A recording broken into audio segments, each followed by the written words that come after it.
Ready to make a real impact every day? Join the Active Day Home Care team and help clients maintain their independence in the comfort of their own homes. Make a difference in someone's life as you provide essential daily assistance and protect their health and happiness. Earn up to $20 an hour and enjoy additional perks like optional daily pay, 401k, paid time off, ongoing educational training, and more. Join a team that values care, compassion, and your professional growth. Visit activeday.com to apply.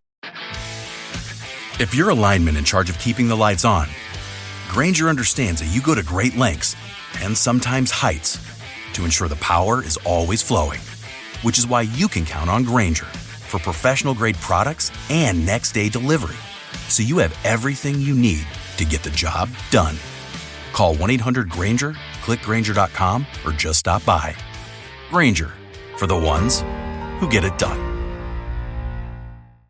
Hi, I'm Richard Karn, and you may have seen me on TV talking about the world's #1 expandable garden hose. Well, the brand new Pocket Hose Copperhead with Pocket Pivot is here, and it's a total game changer. Old-fashioned hoses get kinks and creases at the spigot, but the Copperhead's Pocket Pivot swivels 360 degrees for full water flow and freedom to water with ease all around your home. When you're all done, this rust-proof anti-burst hose shrinks back down to pocket size for effortless handling and tidy storage. Plus, your super light and ultra-durable Pocket Hose Copperhead is backed with a 10-year warranty. What could be better than that? I'll tell you what, an exciting radio-exclusive offer just for you. For a limited time, you can get a free Pocket Pivot and their 10-pattern sprayer with the purchase of any size Copperhead hose. Just text WATER to 64,000. That's WATER to 64,000 for your 2 free gifts with purchase. WATER to 64,000. By texting 64,000, you agree to receive recurring automated marketing messages from Pocket Hose. Message and data rates may apply. No purchase required. Terms apply. Available at pockethose.com/terms.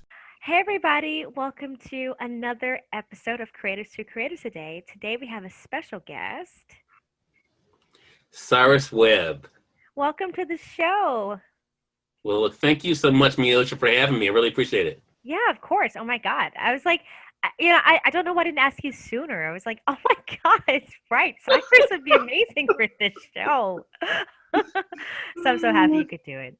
Well, I know a lot about you, and I think you're absolutely amazing and talented. And I mean, you're amazing radio host. You're amazing host. You're just everything you do is just awesome. So tell me from the beginning, where did you grow up? You know, how was your childhood growing up and all that good stuff? yeah. Well, again, thank you so much for creating this platform for creators, Meosha. We appreciate you for doing that. Oh. Well, I actually grew up in the South. Mississippi is home for me. It's actually where I've been quarantining the past 8 months. It's in Mississippi. And so this is kind of where everything began for me. A very, I guess you would say, an unpredictable place for a media personality would be Mississippi. However, Mississippi has given birth to some amazing talent, like, of course, Oprah, but also Robin Roberts is from Mississippi. You have Tavis Smiley from Mississippi. Wow. And we can't forget Snoop Dogg. Snoop Dogg's from too. Wow, I didn't know that. Yes.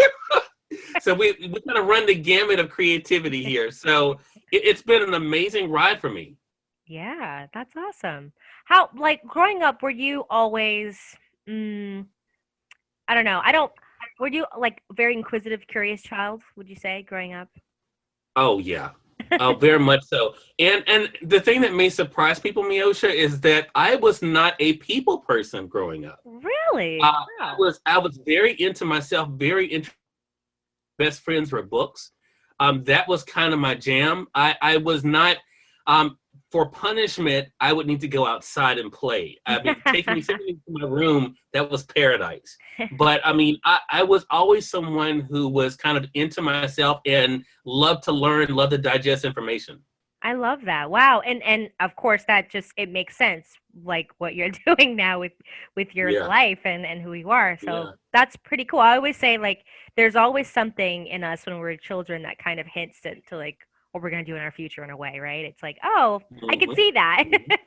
How did you come into like all that you're doing, like radio hosting, and I mean, you, on top of all that, you have all these amazing things that you do, but how did you get move into that direction?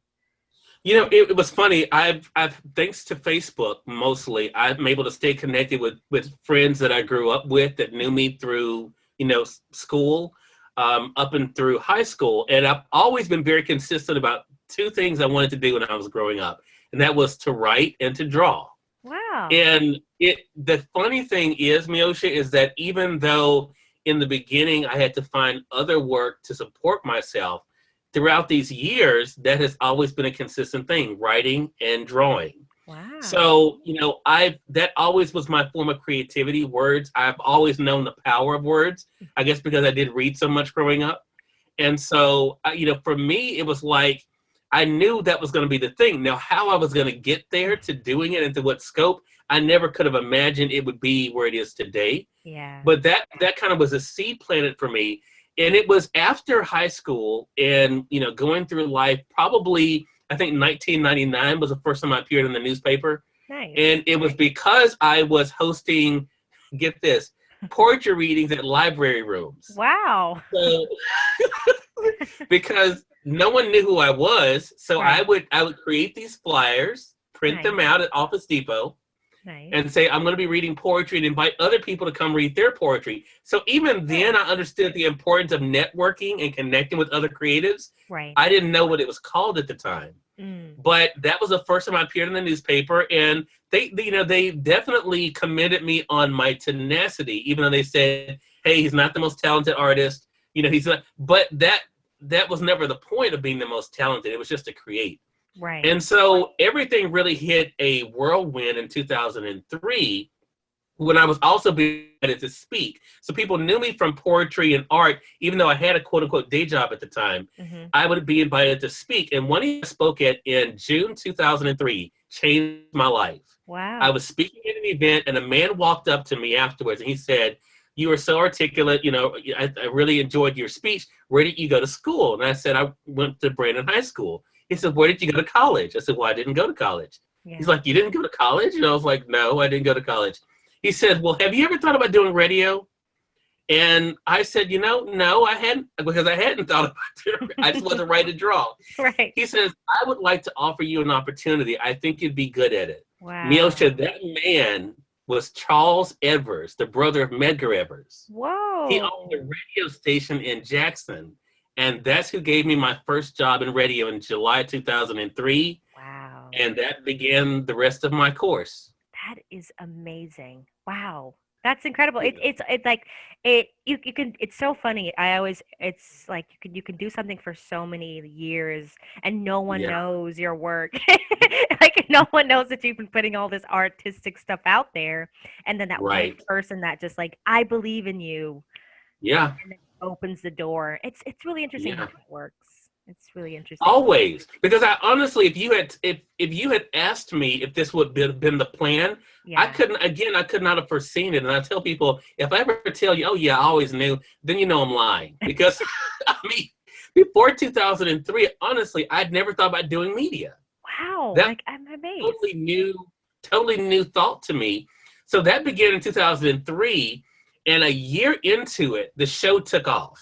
Wow. Okay. I'm still working a full-time job at the time. Then I got an opportunity at our ABC affiliate in Mississippi, offering me a TV platform to bring the radio show to TV. Nice. So I had the show on the radio, had a weekly show on our ABC affiliate, and then I started being outside the state because people were hearing about the guy, who did this interviews and all of this. Yeah. And I finally decided in 2006 that I had to make a decision. So I've been doing radio for 3 years and again, working a full-time job. I'm like, you know what? I can't do both responsibly because it's all about giving my best. Right. And so I had to make a decision and I chose the broadcasting. And I've been full-time in this now for 14 years. Wow. 14 years. Wow. Yeah. Now, I'm sure there were some challenges at the beginning, like full-time. Talk about some of those challenges that you faced. Actually, most of my challenges were self-induced, to be quite honest with you, because you have to think at the time, we're talking, by the time I started, again, starting in 2003, 2006, social media was what? We didn't even know anything about social, So my platform was Blogger. This is no lie. my manager and I still laugh about this. Blogger.com is where I was my home base at the time. I love it. And so people were finding me. How? I really don't know exactly.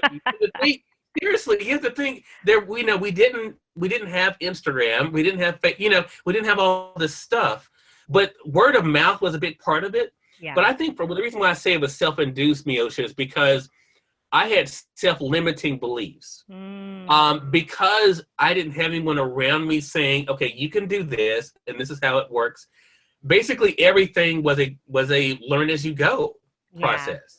Yeah. And there were people, quite honestly, who didn't believe I could do it. Oh, I mean, wow. let's just be real. Because here's the thing, I had no broadcast experience. People were coming out of college, and here I was being offered all these opportunities. I was not shown a lot of love, and that's just being real in the beginning, because people were like, who is this little guy? And just walking into these opportunities. But it was truly a God thing from the very beginning.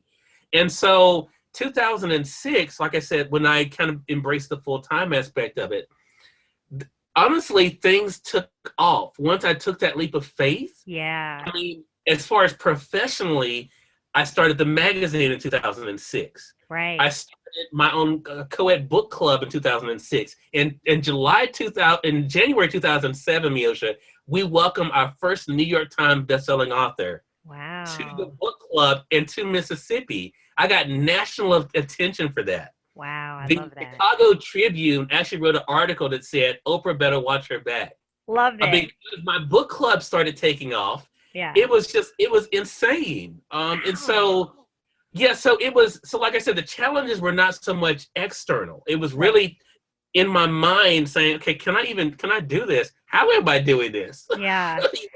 So I missed out on opportunities, to be quite honest with you, because I said no because I was afraid. I was afraid of, okay, can I do it? Right. Am I worthy of it? Is this something that I should even think I can do? And that's still, honestly, my work in progress when it comes to that. That is, to this day, my biggest professional challenge is myself.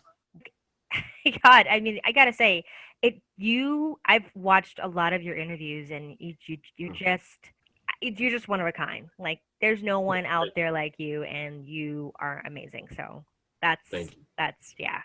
So you talked about you started your magazine, and so what made you want to start a magazine and get into that? I didn't want to start a magazine. I'm just being real. I mean, again, it was never planned. Interesting. It was never. That's why I said I have the most unlikely success story. Because what happened, I'll tell you the truth of what happened. So people were coming up to me and saying, hey, that interview you did with Stedman Graham, can I read that somewhere? Because he was on the radio. Now you have to remember, Meosha, the other thing about the time we're talking about, there was no podcasting. Right. So I was on the radio, but my mom, God bless her, was recording my shows on cassette tapes. Oh, I love that. That is so sweet. And she was keeping a catalog of, and that's how I could go back and listen to my own show, was through the cassette tapes. And I still have those to this day, by the way. That's awesome. And so people would say, can I go and read that somewhere? And I would say, well, no. I don't. No, there's nowhere. So I started saying to myself, okay, maybe I should create a platform where they can read the interview. So then I was like, okay, well then how do I do it? That's where Blogger came in. Nice. Because I said, I can do one or two things. I could take the cassettes my mom has and transcribe them. Nice. Or send them a list of questions to answer. Nice. That I could then use for the website. And so that's what I decided to do. I would have the people I was interviewing, I would send them over a list of questions separate from the radio interview. Right. And the questions and their responses will become an article on Blogger that I then created Conversations Magazine with. Love that. Yeah. Wow. And I ordered one too. It's a great magazine. I love just seeing what, all that you're putting in there, and then highlighting all these amazing, creatives, and it's really good. Yeah, I have one right now. I ordered it. I was like, I got to support, because Thank you so much. So awesome. Thank you. Congratulations on that. And keep going. Thank you. And it's been an amazing ride. I mean, our first cover feature was Brandon Massey in April 2006, our very first issue. Now, you have to keep in mind, at the beginning, I really had no money. Mm-hmm. I mean, seriously. So I designed the first cover. So it's so funny to go back and look at it. I designed the first cover. I don't even remember what program I used. Whatever it was, I can't remember. But to look at it then, and now we have a staff. We have a graphic designer. We have an editor. We have, and now Amazon publishes it. Before, this is no lie. I don't think most people realize this at first, Meosha. The magazine from 2006, because we went from 2006 to 2009 in print, as well as on Blogger. Wow. Well, the cost of printing was so expensive. Right. So I said, you know what? We're just going to go online. I didn't want to stop it. So we, in the middle of 2009, and this is, again, a God thing, we went just online. 2010, I got my first national advertiser for the radio show. Wow, nice. So here I am now, 7 years into my radio career, though. Right. But, now 4 years into the magazine, I get a national advertiser that's paying good money. Right. And I was like, you know what? We have some money. Maybe I should rethink this print thing, because the radio show is already self-sufficient with advertisers, local and national anyway. And so at the time, this is shout out to Cherry Johnson. I was about to interview Cherry Johnson. Many people, of course, got to know her from Funky Brewster. Mm-hmm. And I was about to interview her, and I said, you know what? I said, I would love to feature you on the cover of Conversations magazine. She was the coolest. And she was like, really? And I was like, yeah. I said, we're going to come back to print December 2010. Would love to feature you. Our first issue back was Cherry Johnson in print. Wow. And that issue sold over 7,000 copies. Holy moly. Of the magazine. That's incredible. So it was such an amazing thing. And so we've been back in print now for 10 years. Wow. So I brought up Amazon. Amazon and I worked together in a lot of different ways. Ironically, beginning 10 years ago. There's another totally different story. But the magazine now has been published by Amazon the past 2 years. Now we're doing over 17,000 issues a month. Wow. Through Amazon. Congrats. That's incredible. The past 11 issues of the magazine have been top 100 bestsellers on Amazon. Wow. Our new issue, our fall issue, just came out. Already is in the top 500 in less than 24 hours. Wow. That's incredible. It's been an amazing run. Man, that's wow, that's incredible. Congrats on that. You're moving. Wow. So I'm curious, because you've interviewed so many people. I'm always curious about, like, after the 100,000, I don't know, maybe I'm just being too much, but maybe after 100 video interview, you're like, how do you keep it fresh? What do you do? Is it more of like each interview, how do you keep it fresh and different from each? Because I'm sure there's so many people that have, like, whether it's, I know we have different stories, but it's like, what do you do to kind of keep it fresh? That's a great question. I don't think I've ever been asked that question before. So, for me, I have to be honest with you. I think for me, and to be honest, we just celebrated my 9,700th guest. Wow. In January, I'll be interviewing my 10,000th guest of my career, my 17-year career in radio. So this is what I do. And it's, again, me, because I'm so weird. No, you're awesome. I look at every guest as a literal guest in my house. Right. Okay. So I know every guest likes different food. When you're having someone over, you try to get an idea of who they are, what their interests are. So I think the reason why we've had the longevity, honestly, Meosha, is because I as you know, because I don't script the show, just like you. Yeah. I don't script it. I really go into it. I do my prep, and then I just let the conversation take place. Right. And I try to set the tone in the beginning, like you and I when we met this earlier. Doesn't it seem like forever ago when you and I were together? It's like, oh my God, it's like 5 years ago. I was thinking about that earlier today. I was like, you know what? We were just together in February. But it seems like COVID came and just like, oh. I know, right? Goodness. It was, yeah. But I really think that's what's been the key for me, though. Whether I'm doing the radio show or the TV show or whatever it is, I think I treat everybody individually. Yeah. And I'm also very mindful of one thing. I set barriers for myself. Like, I don't go personal. I'm not a person who's going to ask you about your personal life. If you volunteer information, I don't even step into it. Right. And I think because, for one thing, especially when it comes to the celebs, as you know, they get those questions all the time, right? So it's like, there's one, do you mind if I tell you a story? No, please. I had an interesting experience with Matthew Knowles. So his publicist reached out to me and said, hey, I would love to have you interview Matthew Knowles. You know, we like your show. And this, but please don't ask him about Beyonce. Please don't ask him about Tina Knowles. The whole interview about that. He has a new book that's coming out. So I went into the interview with no questions about Beyonce in mind. Right. No questions about Tina. And so we start the interview.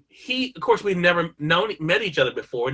Why would we? He's Matthew Knowles, but and I live in Mississippi, but we interview. And when we wrap up the interview, Meosha, he cried because he said, Cyrus, he says, before we go, I just want to say something. He said, normally when I do these interviews, people always bring up my children or my ex-wife. Wow. He said, you did not mention them at all. Wow. He said, you truly had done your homework on me, on the book, had read the book, you had questions. He says, you're going places. And he says, the next time you're in Houston, I would like for us to get together. Now, of course, people tell me that all the time. Oh, when you're in town, whatever. So I was going to Houston to do a taping for another guest. And I just said, I'll just tell his publicist I'm coming in.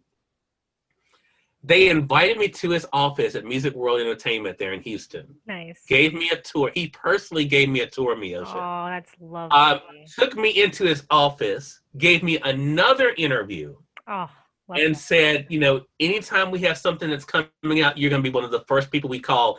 That was 2 years ago. And every time he has something new, he has always reached out. I love that. So I bring that up to say the relationship, I think, is what sets me apart, because I'm not just there to get information. I really am there to have a conversation with you and to share that conversation with my audience.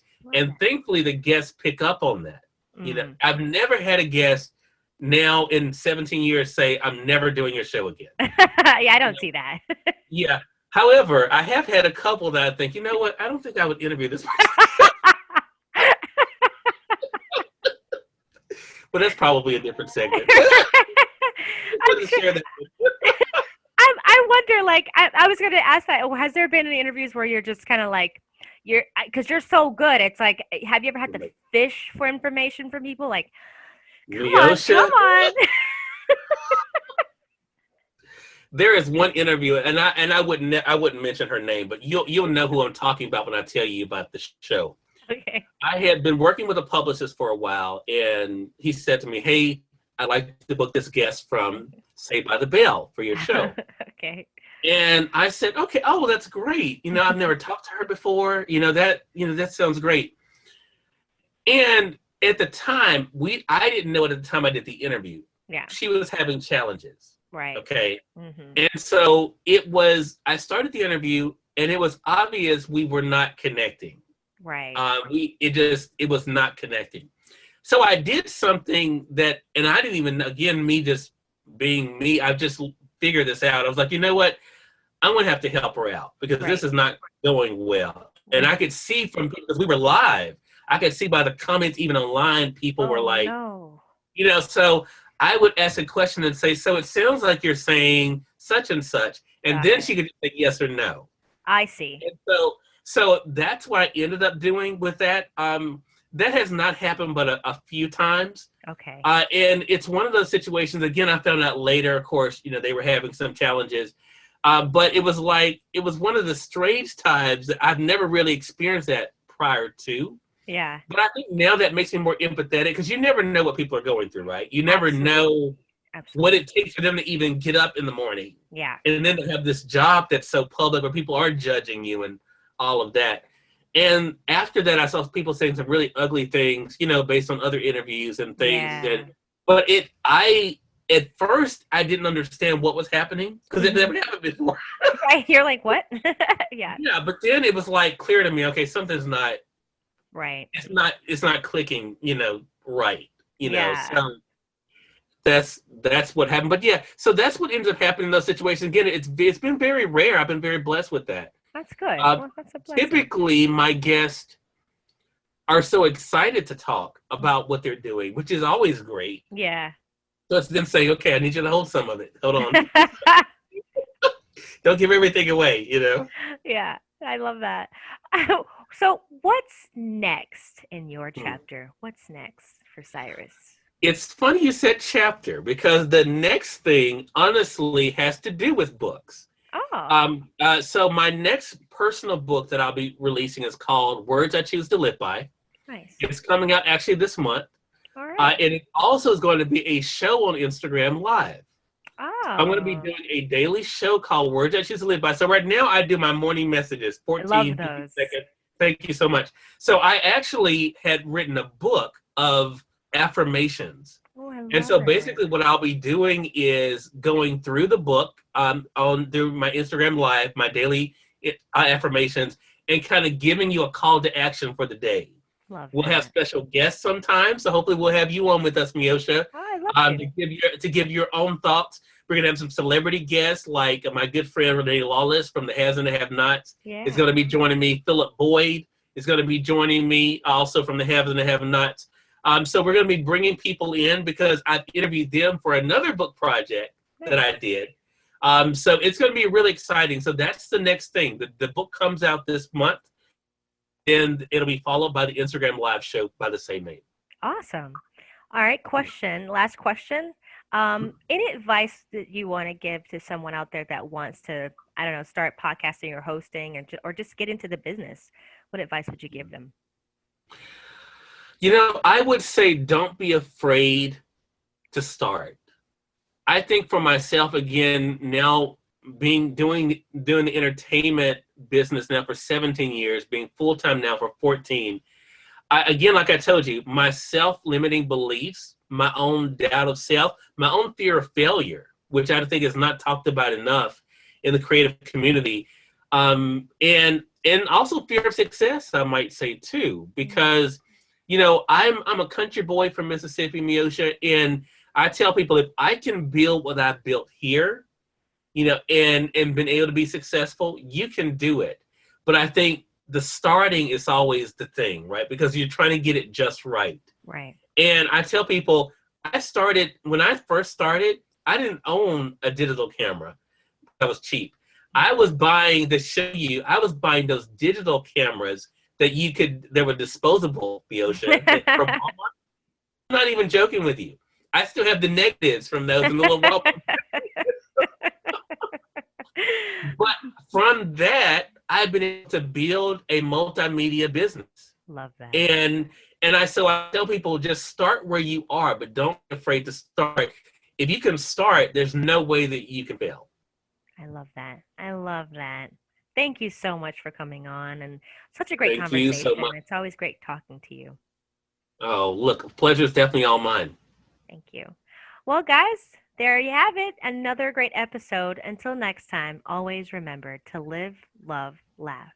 Bye.